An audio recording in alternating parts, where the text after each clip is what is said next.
Shalom, jemaat yang dikasihi Tuhan. Jumpa lagi dalam acara Gereja Kristus Menyapa. Sebelum kita mendengarkan firman Tuhan, mari terlebih dahulu kita berdoa. Bapa di surga, kami mau merenungkan firman-Mu di pagi hari yang indah ini. Roh Kudus menyinari pikiran dan hati kami. Dalam nama Tuhan Yesus Kristus kami berdoa. Amin. Renungan firman Tuhan pada pagi hari ini terambil dari Kejadian pasal 41 ayat 37 sampai dengan 57. Karena ayatnya cukup panjang, saya membaca hanya ayat 50 sampai dengan ayat yang ke-52. Demikian bunyi firman Tuhan. Sebelum datang tahun kelaparan itu, lahirlah bagi Yusuf dua orang anak laki-laki yang dilahirkan oleh Asnat anak Potifera, imam di On. Yusuf memberi nama Manase kepada anak sulungnya itu, sebab katanya, Allah telah membuat aku lupa sama sekali kepada kesukaranku dan kepada rumah bapakku. Dan kepada anaknya yang kedua diberinya nama Efraim, sebab katanya, Allah membuat aku mendapat anak dalam negeri kesengsaraanku. Jemaat yang dikasihi Tuhan, tema renungan kita pada pagi hari ini adalah terlepas dari kesukaran kehidupan. Dalam pembacaan kita ini, Yusuf telah diangkat menjadi penguasa negeri di tanah Mesir oleh karena ia mampu menerjemahkan mimpi raja yang sangat luar biasa. Mimpi raja itu adalah munculnya 7 lembu yang baik dan muncul juga 7 lembu yang kurus kering di tepi sungai Nil. Akan tetapi 7 lembu yang kurus menelan 7 lembu yang gemuk itu, namun badannya tetap kurus.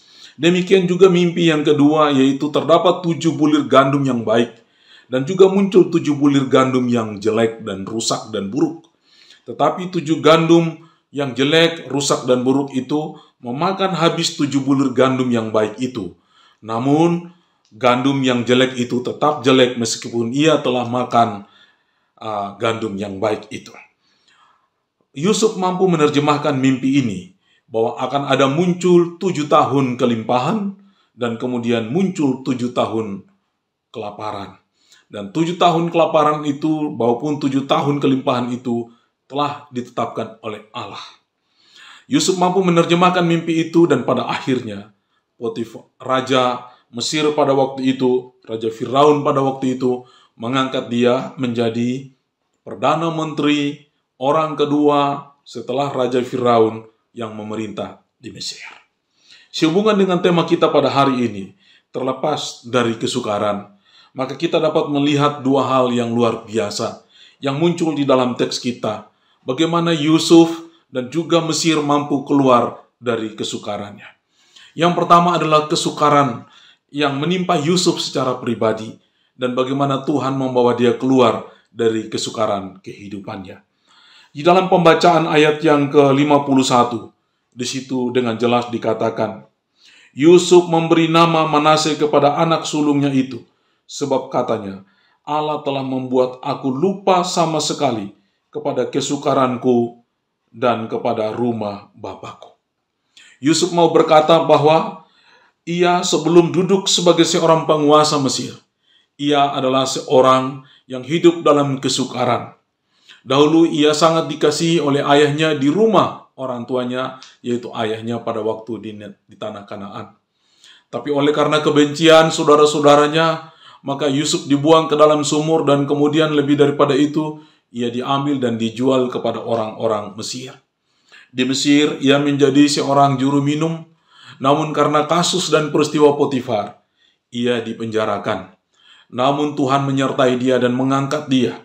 Kehidupan yang sulit, penuh dengan air mata, penuh dengan kesukaran itu, telah diubah Tuhan oleh karena Tuhan menyertai dia.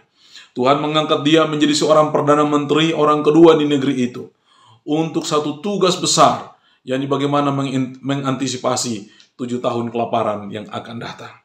Di situ posisi daripada Yusuf adalah posisi yang sangat penting.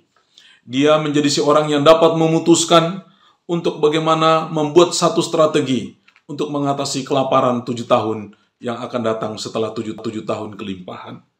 Di sini Yusuf mau mengatakan bahwa hanya oleh karena Tuhan sajalah, maka ia berada sampai kepada posisi yang demikian.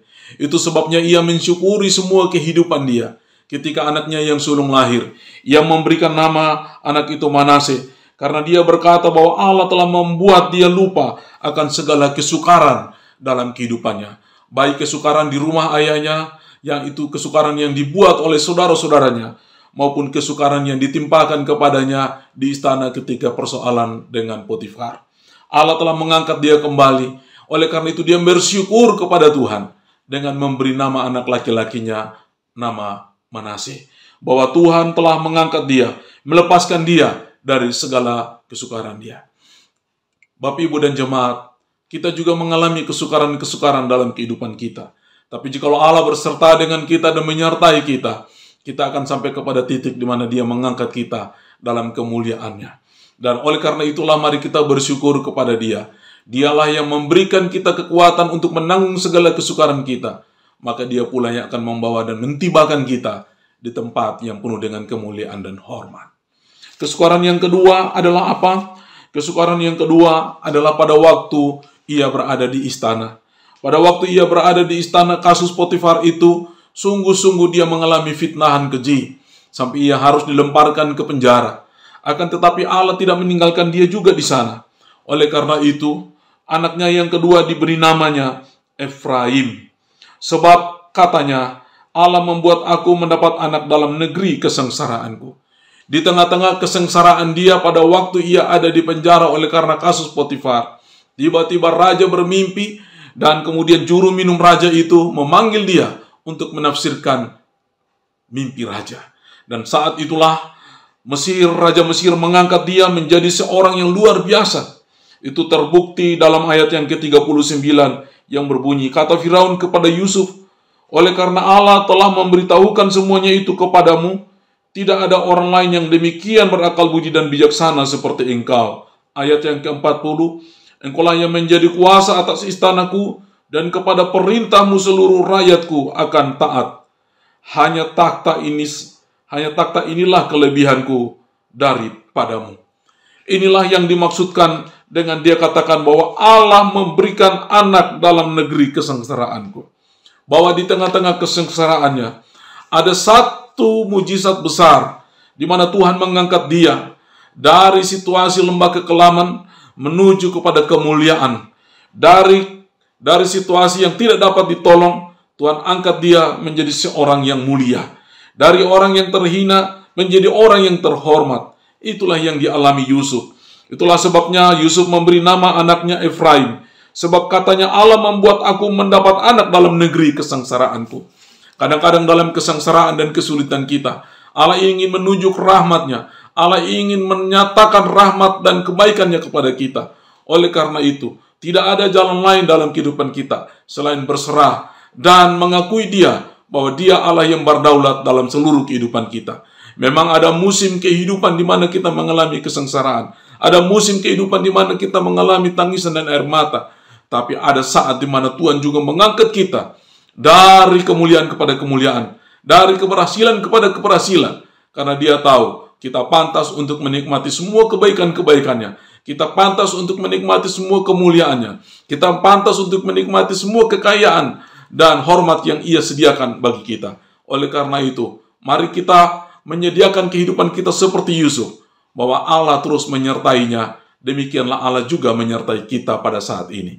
Kiranya firman Tuhan pada pagi hari ini dapat menjadi berkat bagi kita. Kita terlepas dari segala kesukaran kita dan menikmati kebaikan-kebaikan Tuhan dalam kehidupan kita. Amin. Mari kita tundukkan kepala dan kita berdoa. Bapa di surga, saya berdoa kepada semua jemaat yang mendengarkan acara ini. Jikalau mereka dalam kesukaran kehidupan, ya Tuhan, peganglah tangan mereka untuk melintasi tahun kehidupan mereka itu. Bawalah mereka dalam keberhasilan dan kesuksesan, sehingga mereka sungguh bersyukur kepada Tuhan. Sebagaimana Yusuf, ketika Tuhan membawa dia melewati tahun-tahun kesengsaraannya, maka dia pun sampai kepada satu titik untuk bersyukur, menamai kedua anaknya Manasye dan Efraim sebagai tanda bahwa Tuhan memberkati dan menyertainya. Terpujilah Engkau Tuhan, hanya dalam nama Tuhan Yesus Kristus kami berdoa dan mengucap syukur. Haleluya. Amin.